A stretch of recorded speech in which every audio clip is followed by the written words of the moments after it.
कब पढ़ा? बोले अभी 5 साल का है। तो 5 साल पहले पढ़ा। भगवान बोले मेरा नाम नारायण कब से पढ़ा? बोले अनादि काल से। भगवान बोले नारायण नाम मेरा ही है, इसलिए उसने भले पुत्र को बुलाया पर नाम तो मेरा लिया, इसलिए जाओ उसे बचाओ। और यमदूतों के बंधन से भगवान के भेजे पार्षदों ने अजामिल को बचाया और कहा कि देखो तुमने एक बार नाम लिया तो प्रभु की नज़र तुम पर पड़ गई, तुम सारे जीवन नाम लेते तो क्या गति होती। अभी भी मौका है, जाओ प्रभु का नाम लो। इसलिए कहता हूँ नाम लेत भव सिंधु सुखाही, भगवान का नाम लेते रहा करिए। भगवान कभी अपराध नहीं देखते। कई बार आप लोग कहते हो कि हमसे पूजा करने में ये गलती हो जाती है, हमने पूजा की हमसे ये गलती हो गई। गलती कहाँ देखते हैं भगवान? पूतना तो भगवान को मारना चाहती थी, कहाँ गलती देखी उसकी? गलती भगवान नहीं देखते, गलती देवता देखते हैं। इसलिए देवताओं की पूजा हम लोग नहीं करते, भगवान की पूजा करते हैं। देवता जानते हो देवता और भगवान में क्या अंतर है? नहीं, देवता होते हैं 33 कोटि। 33 कोटि मीन्स आप प्रकार मान लो या करोड़ मान लो। देवता कौन है? देवताओं के राजा हैं इंद्र, अग्नि देवता है, वरुण देवता है। ऐसे देवता होते हैं बहुत सारे। पर भगवान कितने होते हैं भैया? कितने होते हैं भगवान? आप चश्मा वाले भैया, हाँ आपसे पूछ रहे हैं कितने भगवान होते हैं? एक। क्या नाम है एक भगवान का? भगवान एक है और देवता 33 कोटि। तो भगवान एक और देवता कौन है? देवता भगवान के नौकर हैं। देवता भगवान के नौकर, व्यवस्थापक।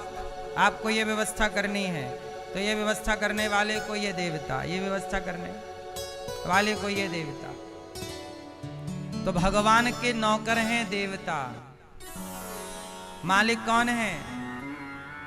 भगवान एक है।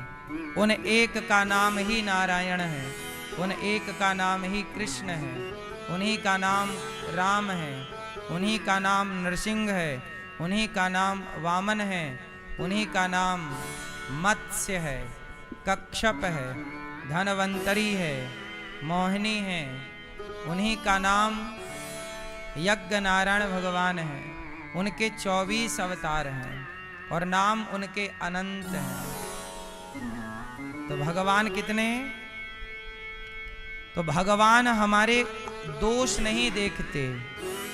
देवताओं के आगे गलती हो जाएगी तो देवता हमारे दोष देख लेते हैं। जैसे नंद बाबा वर्षों से इंद्र की पूजा करते थे, लेकिन भगवान कृष्ण बोले कि अब इंद्र की पूजा ना करो, गिरिराज जी की पूजा करो।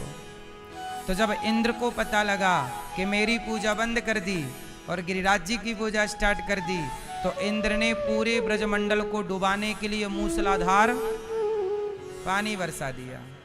देखो जरा, सारी जिंदगी पूजा की, पुरखों से पूजा चली आ रही है, बाप दादों से, और एक बार पूजा नहीं की तो इंद्र नाराज हो गए।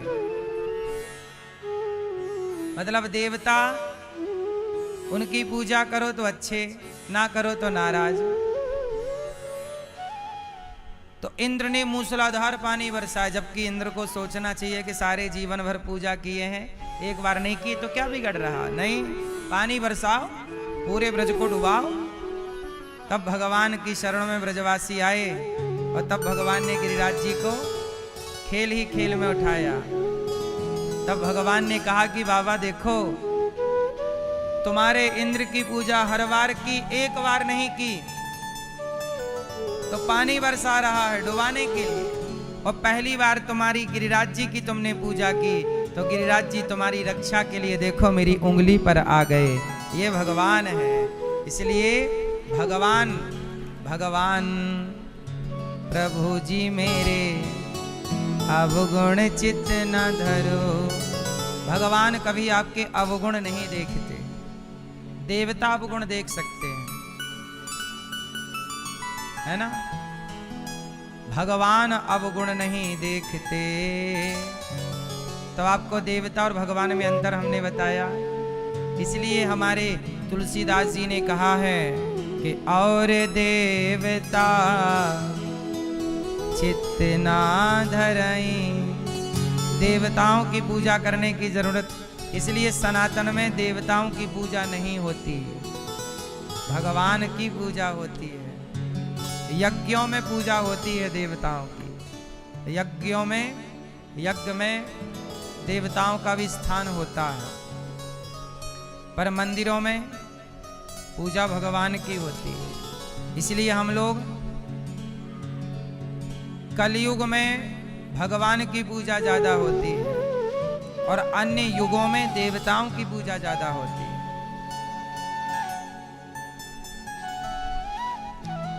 इसलिए भागवत साक्षात श्री कृष्ण है। भागवत सुन रहे हो आप, मतलब भगवान कृष्ण को सुन रहे हो। हमारे श्री राजकुमार तायल जी परीक्षित बनकर के कथा सुन रहे हैं और श्रीमती शिखा तायल जी कथा की गंगा में आप परीक्षित बन के डुबकी लगा रहे हैं। आपको भगवान ने इस कार्य के लिए चुना है। बिहारी जी की कृपा आप पर है। भगवान आपको स्वस्थ और सुखी रखें। ईश्वर ने आपको इस योग्य बनाया हो तो जरूर भागवत ऐसे सुनिए जैसे हमारे श्री राजकुमार जी और श्रीमती शिखा जी सुन रहे हैं। परीक्षित जरूर बनिए। एक बार जरूर भागवत जी की शरण में आइए। साथ ही हमारे श्री अनिल कुमार गुप्ता जी और श्रीमती रजनी गुप्ता जी, आप भी भागवत के परीक्षित बन के कथा का रसपान कर रहे हैं और अपने लोक परलोक को 21 पीढ़ियों को कृतार्थ कर रहे हैं भागवत से। स्वर्गीय श्री राम विलास तायल जी एवं स्वर्गीय श्री जगदीश चंद्र गुप्ता जी की स्मृति में आप कथा का ये सुंदर सा आयोजन करा रहे हैं। जीवन कृतार्थ कर रहे हैं आप अपने परिवार का और पूर्वजों का। पुत्र आपके अजय मेघा तायल जी और रोहित दिव्या तायल जी,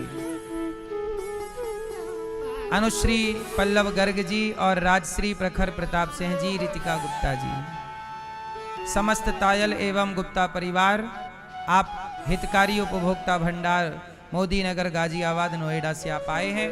सबका बहुत बहुत स्वागत, वंदन, अभिनंदन। यहाँ पर भागवत जी के पोथी पाठ भी चल रहे हैं। आप लोग भी भागवत जी के पोथी पाठ करा सकते हैं। 19 जुलाई से 25 जुलाई भागवत जी के पोथी पाठ होंगे। आप भी सुन सकते हैं, पाठ करा सकते हैं। कल हम लोगों ने कथा में सुना कि महाभारत के युद्ध में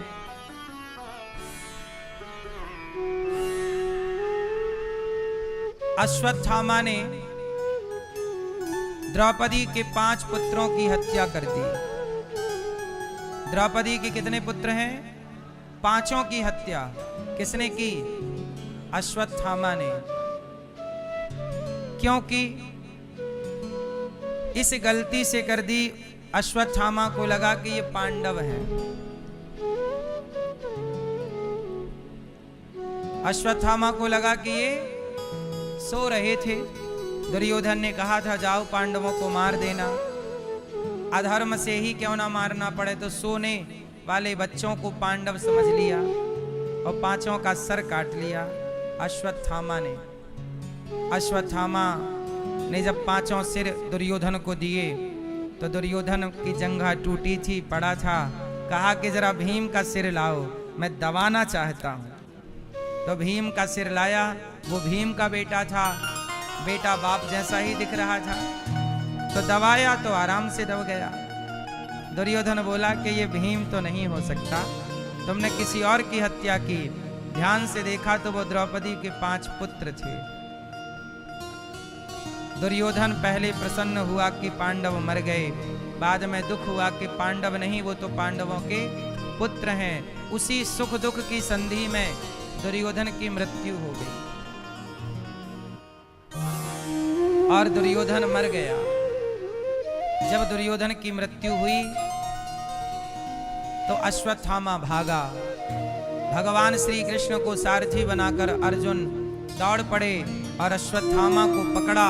अश्वत्थामा ने ब्रह्मास्त्र चला दिया। अर्जुन भगवान की शरण में गए। कृष्ण कृष्ण महाबाहो भक्ता नाम भयंकरा त्वमेको दह्यमानाना मपवर्गोऽसि संस्रते। अर्जुन ने कहा, प्रभु अश्वत्थामा ने हमें मारने के लिए ब्रह्मास्त्र चला दिया है, आप हमारी रक्षा कीजिए। भगवान ने कहा, आप भी ब्रह्मास्त्र चलाओ, आप भी ब्रह्मास्त्र चलाओ। अर्जुन ने ब्रह्मास्त्र चलाया, दोनों टकराते तो प्रलय, भगवान ने दोनों को शांत कर दिया। भगवान ने दोनों को शांत किया। अश्वत्थामा को पकड़कर द्रौपदी के सामने खड़ा किया। द्रौपदी, तेरे 5 पुत्रों की हत्या इस अश्वत्थामा ने की, ये रहा, दंड दे दो। द्रौपदी बोली कि ना, क्या इसे मार देने से मेरे मरे हुए पुत्र जीवित हो जाएंगे? भैया, ओ मोबाइल वाले भैया, नहीं हुआ काम। आ ही गए हो भगवान की शरण में, अब सुन लो।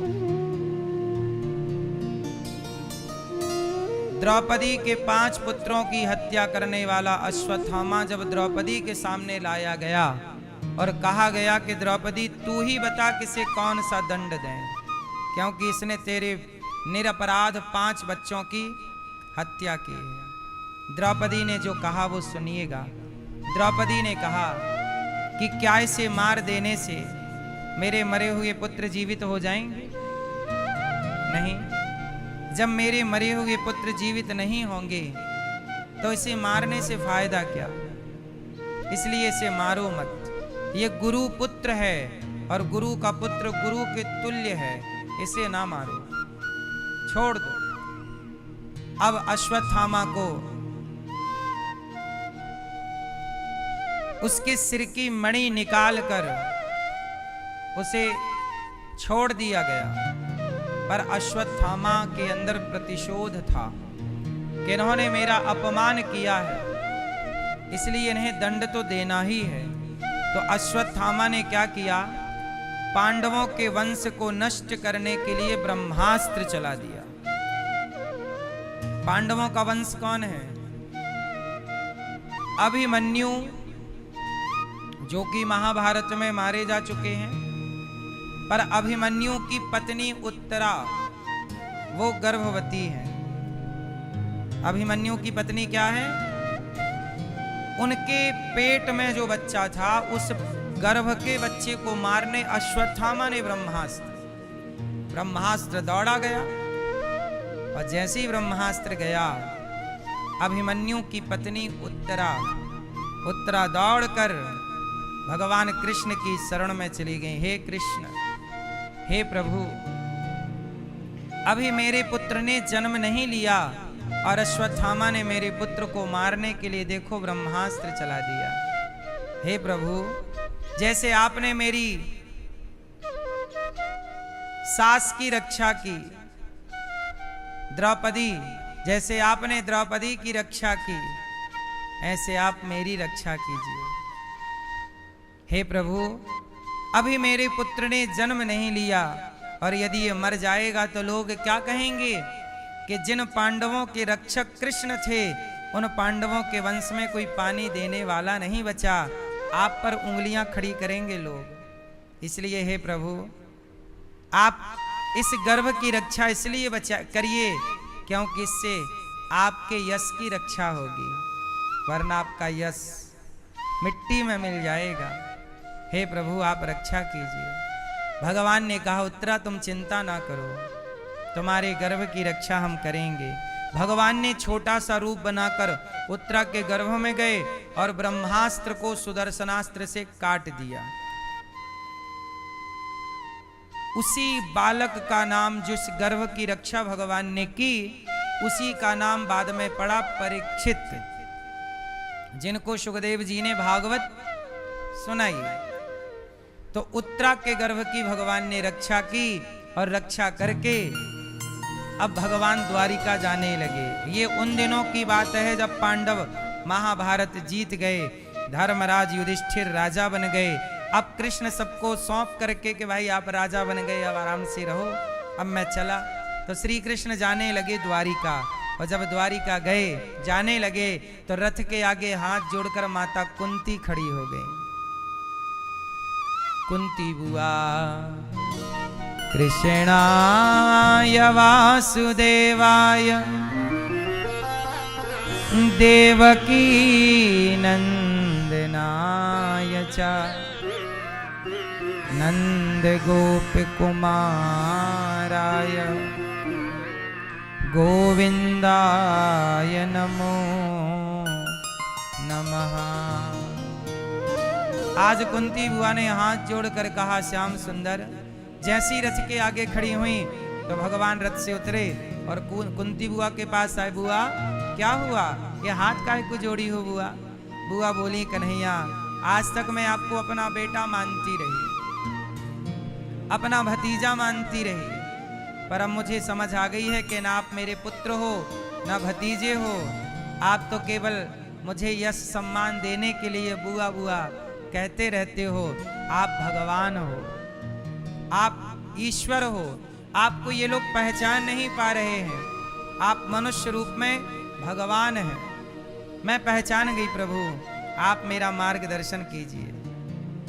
भगवान बोले बुआ चाहती क्या हो? कुंती बुआ बोली श्याम सुंदर आज तक मैंने जीवन में बहुत कष्ट उठाए हैं, और आज मेरा बेटा जब राजा बना तो मुझे थोड़ा सा डर लग रहा है। क्या बुआ अब तो बेटा राजा हो गया है, अब तो डर की कोई बात नहीं है ना कन्हैया।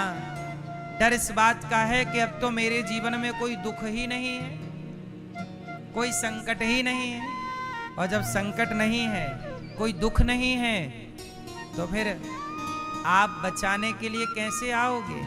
जब जब संकट था, जब जब दुख आया, तब तब आप आ गए मुझे बचाने के लिए। अब तो कोई दुख नहीं है, कोई संकट नहीं है, अब डर इस बात का है कि मुझे सुखी बनाकर कहीं आप मेरे से दूर ना चले जाओ। इसलिए आज मैं आपसे एक चीज मांगती हूं। क्या बुआ? कुंती बुआ ने कहा कि विपदः सन्तु नः शश्वत् तत्र तत्र जगद्गुरो भवतो दर्शनं यत् स्यात् अपुनर्भवदर्शनम्।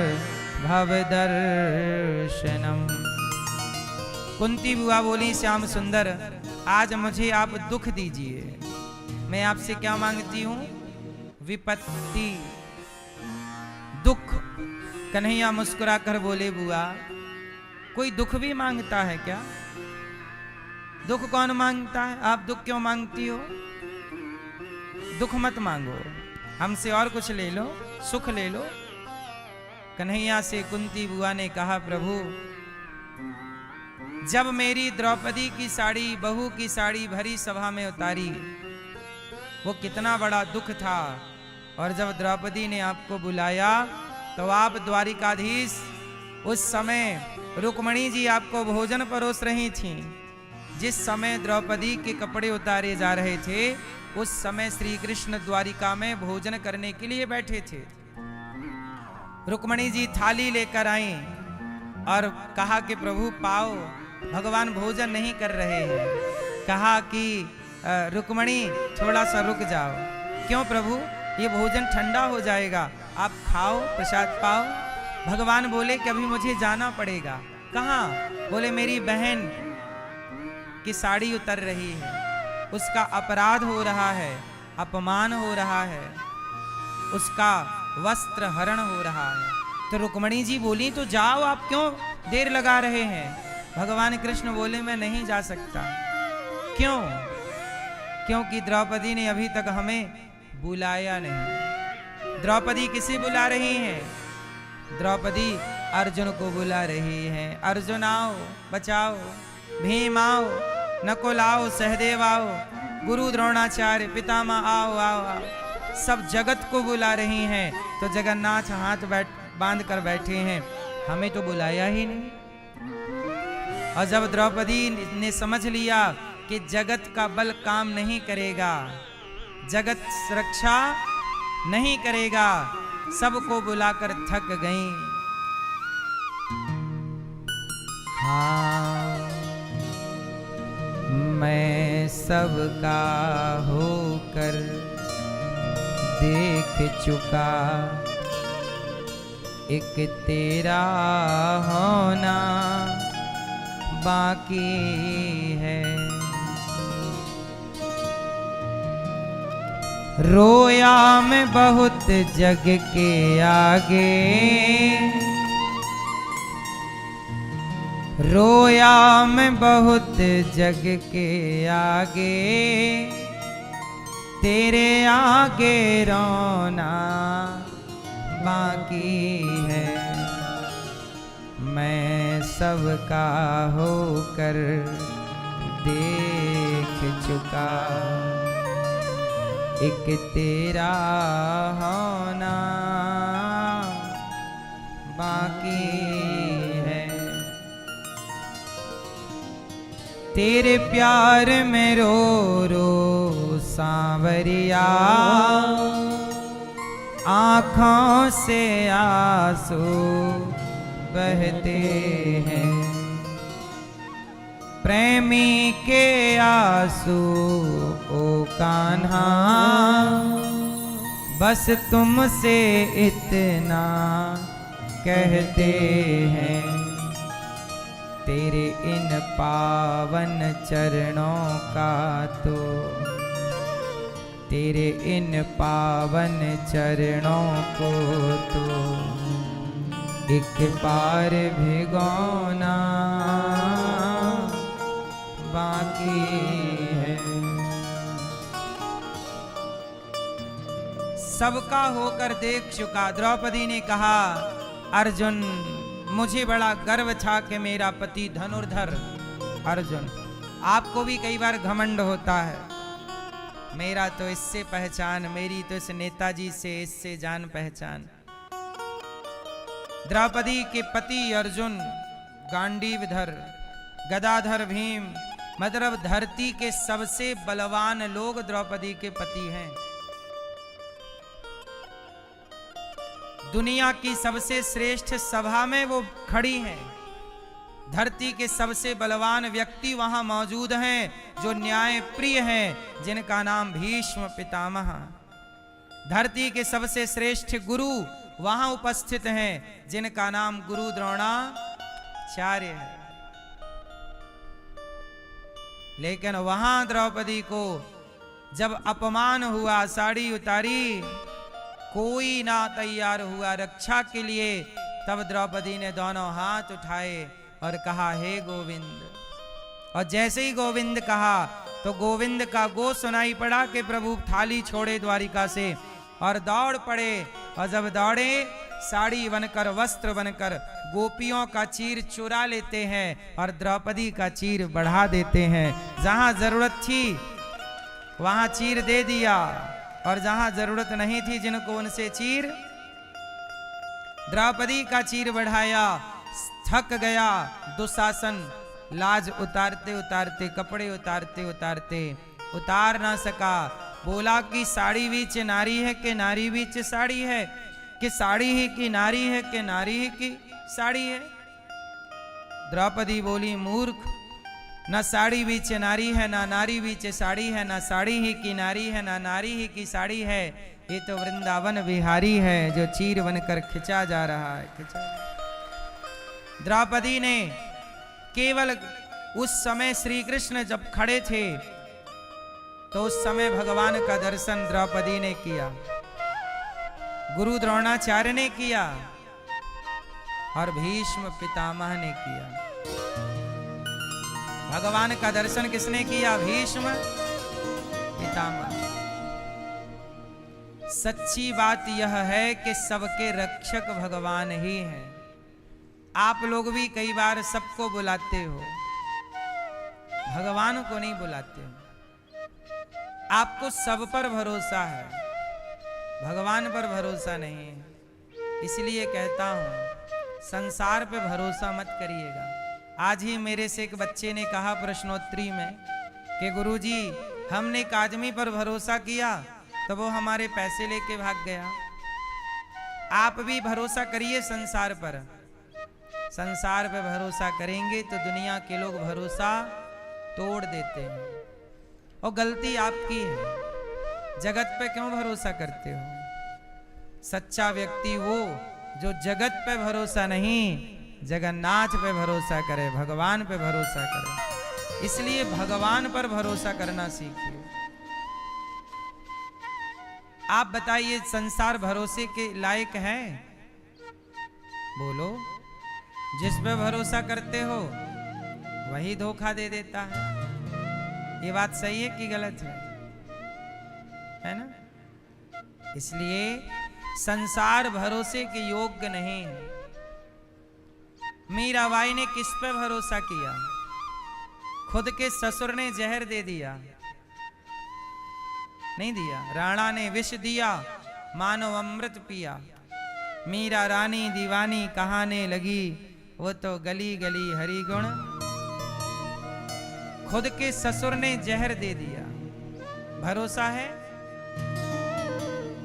किस पर करोगे भरोसा? भरोसे के योग्य केवल भगवान है। कुंती बुआ बोली श्याम सुंदर मुझे विपत्ति दीजिए, दुख दीजिए। आपने पग पग में मेरी रक्षा की है। जब कौरवों ने लाक्षागृह में बंद कराया और हम लोगों को, पांडवों को, हमारे बच्चों को जीवित जलाना चाहा, तब आप ही हमारे रक्षक थे। जब दुर्योधन ने 10,000 संतों को वनवास के दौरान धर्मराज के कुटिया पर 10,000 संतों को भोजन के लिए भेज दिया, तब आपने ही हमारी रक्षा की। आपने ही द्रौपदी की बटलोई से एक साग का पत्ता खाया। द्रौपदी के पात्र से, बर्तन से एक साग का पत्ता खा के और अपना पेट भरा तो सबका पेट भर गया और सब साधु चले गए और रक्षा हुई। प्रभु आपने ही पग पग में हमारी रक्षा की। महाभारत के युद्ध में पांडवों को मारने की प्रतिज्ञा कर ली पितामह भीष्म ने, तब आपने ही मेरे पुत्रों की रक्षा की। द्रौपदी को जब पता लगा कि पांडवों को मारने की प्रतिज्ञा भीष्म पितामह ने कर ली है, तो द्रौपदी आई भगवान कृष्ण के पास। उस समय रात्रि के भगवान बांसुरी बजा रहे थे और जब बांसुरी बजा रहे थे श्याम सुंदर, द्रौपदी आई, कन्हैया के चरणों में गिर पड़ी। कन्हैया आपको बांसुरी बजाने की पड़ी है और यहाँ मेरे पतियों की हत्या का षड्यंत्र रच रहे हैं पितामह, आप रक्षा नहीं करोगे? कन्हैया बोले कि क्या हुआ? बोले पितामह ने प्रतिज्ञा की है कि कल का युद्ध पांडवों का अंतिम युद्ध होगा, मुझे डर लग रहा है। अर्जुन बोले चलो अर्जुन से, भगवान कृष्ण बोले चलो अर्जुन से बात करते हैं। अर्जुन के पास गए तो अर्जुन सो रहे थे अपने कक्ष में। अर्जुन ने कहा, भगवान कृष्ण ने कहा अर्जुन जागो, उठो उठो। क्या हुआ कन्हैया इतनी रात को? भगवान बोले कि कल के युद्ध में पितामह ने प्रतिज्ञा ले ली है तुम्हें मारने की, कल की कोई योजना बनाओ, क्या सो रहे हो? अर्जुन बोले प्रभु कल की योजना मैं नहीं बनाऊंगा, नींद आ रही है, आप भी सो जाओ, चलो अपन दोनों सो जाते हैं। भगवान बोले तुम्हें कल की प्लानिंग नहीं करनी, कल के लिए जागना नहीं है? अर्जुन मुस्कुराकर बोले, श्याम सुंदर, जिस अर्जुन के लिए प्रभु रात भर जाग रहे हो और वो चिंता कर रहे हो, जब आप हैं चिंता करने के लिए तो मैं किस बात की चिंता करूं? आप हैं ना, मैं आपके भरोसे निश्चिंत होकर क्यों ना सोऊं?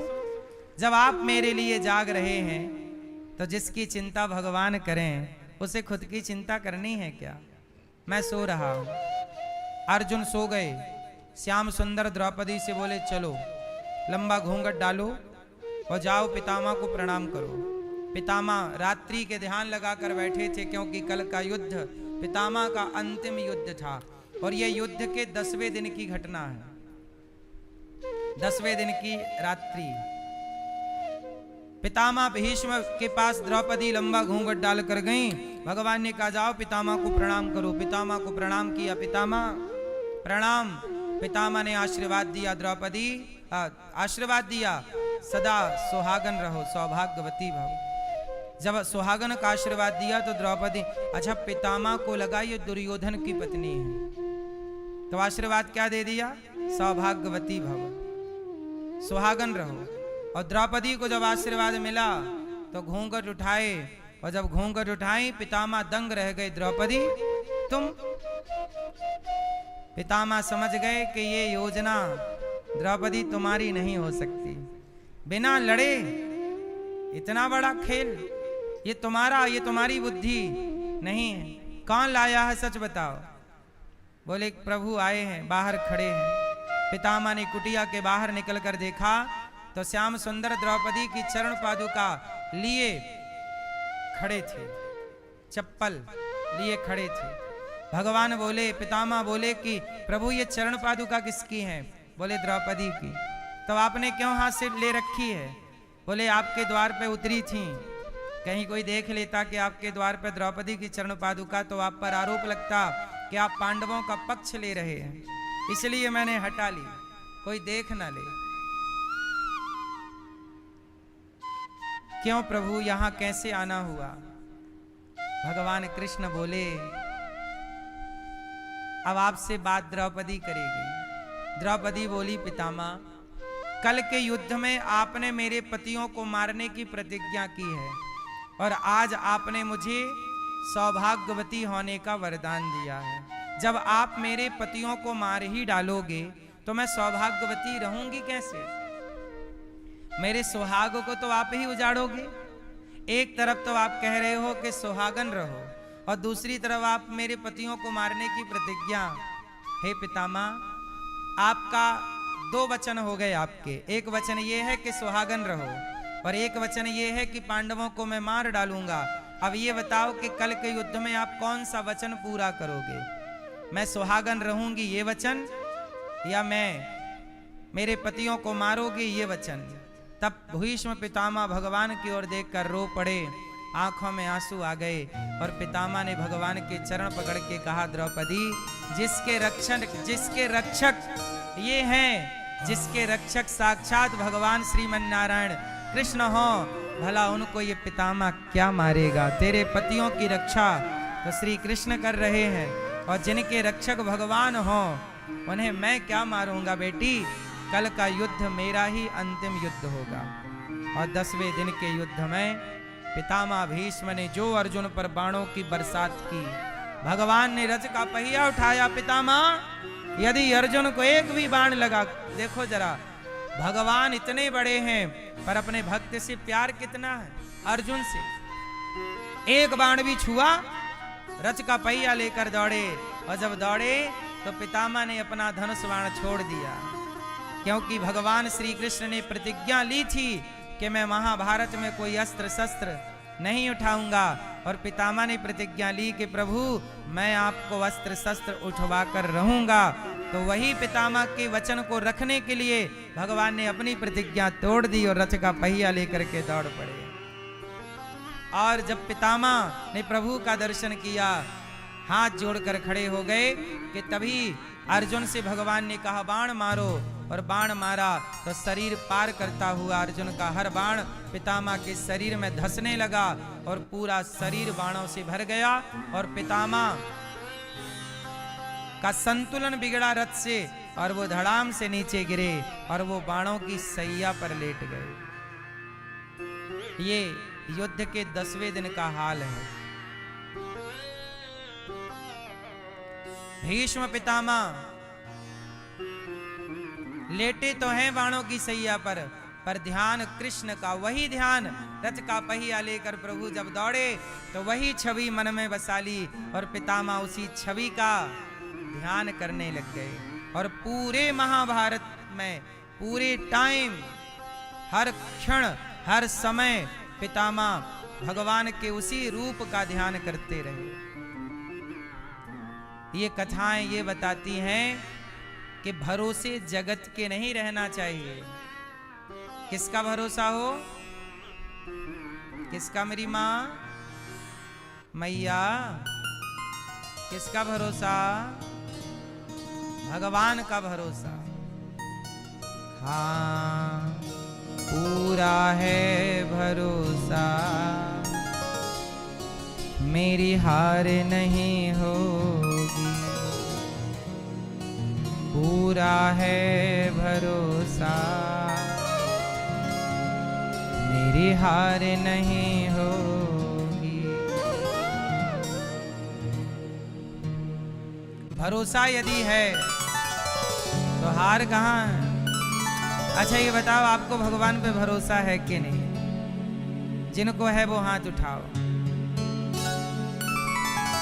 आप मोबाइल नहीं चला रहे हैं? चला लो थोड़ा। बैग सामने रख के चला रहे हैं कि हम देखें ना?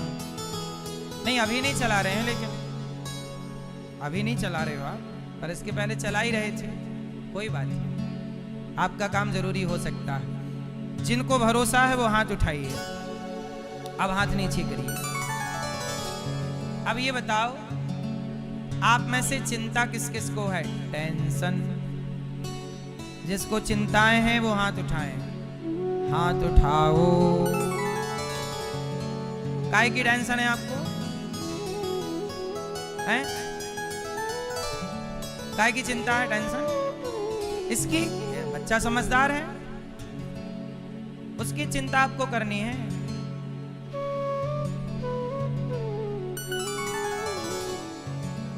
आपको किसकी चिंता है? पेट की। और बड़ा करना है।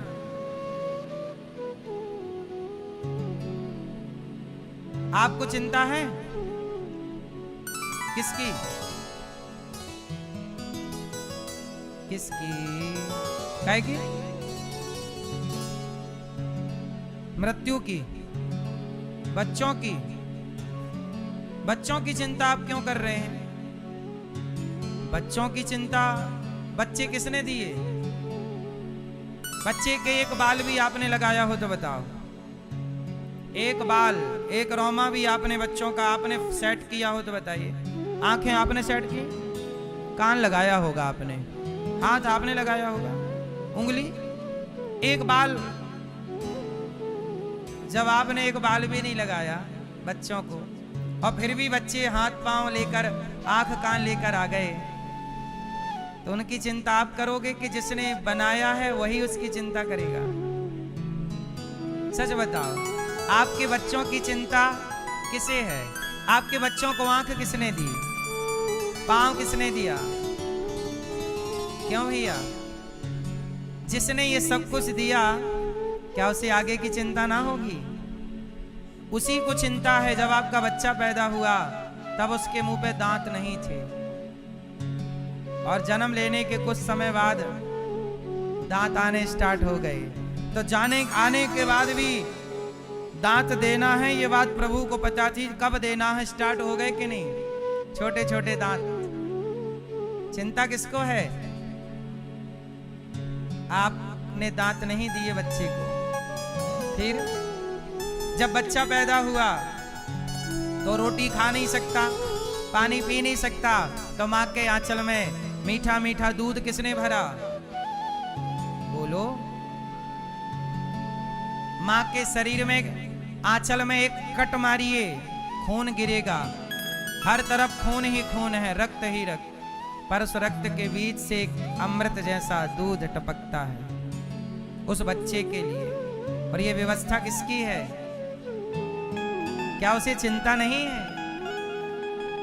आप कौन होते हैं चिंता करने वाले? आप भरोसा करिए ना। आप लोगों ने क्या बोला भगवान पे किस किस को भरोसा है,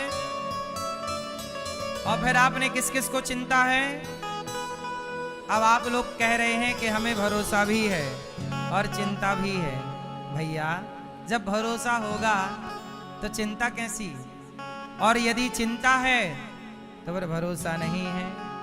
एक हो सकता है, या तो चिंता सही है या तो भरोसा सही है, दोनों नहीं। अब आप बताओ, एक बात आपकी झूठ है, या तो भरोसा झूठा है या तो चिंता झूठी है। अब आप क्लियर करिए कि क्या झूठा है, जल्दी से बताओ। क्या झूठ बोला आपने? चिंता झूठी है आपकी? क्या आपने क्या झूठ बोला हमसे? आपने क्या झूठ बोला है? भरोसा झूठा है आपका। इनकी चिंता सच्ची है, भरोसा झूठा है। इसीलिए कहते हैं अर्जुन को कृष्ण पर क्या था?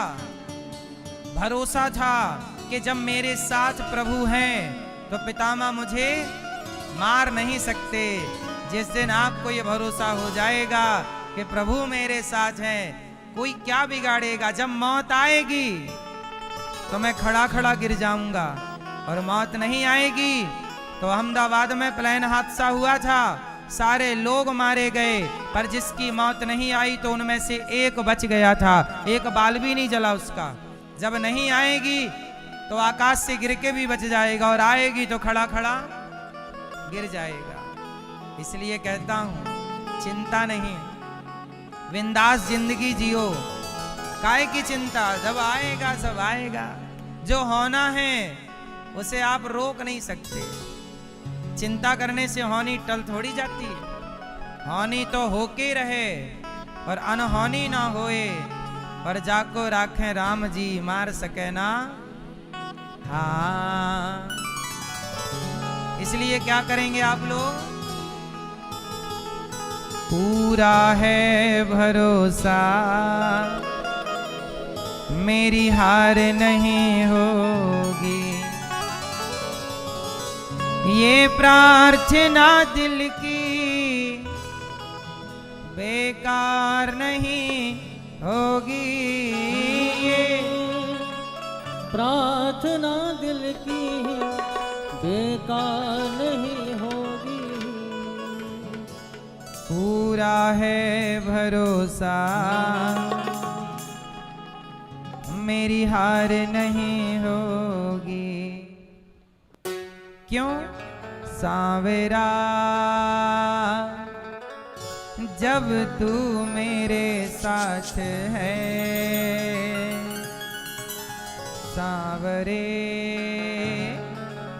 सर पे तेरा हाथ है।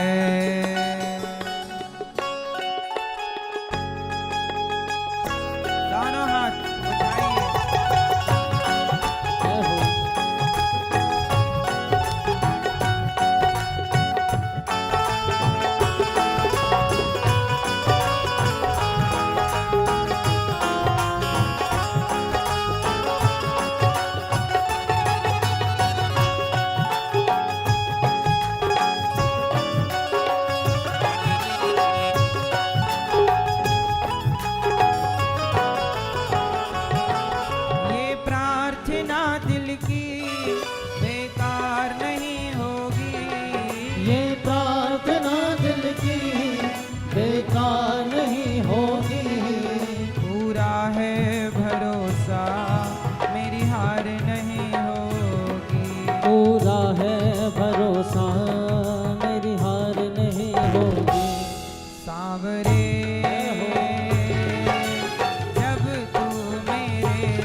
सर पे तेरा हाथ है।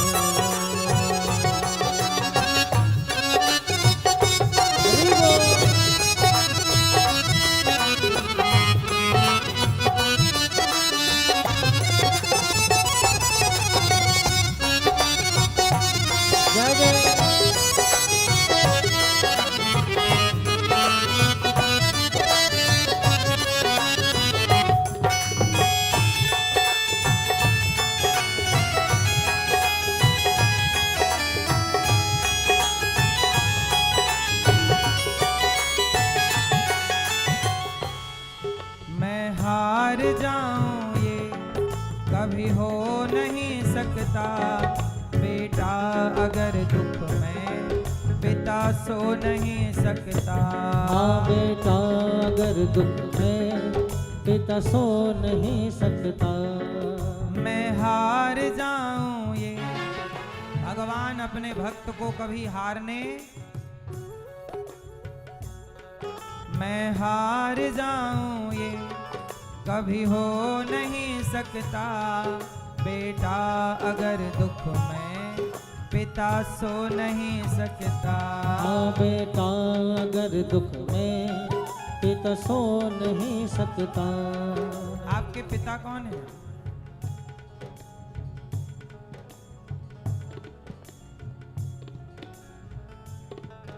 आपके पिता कौन?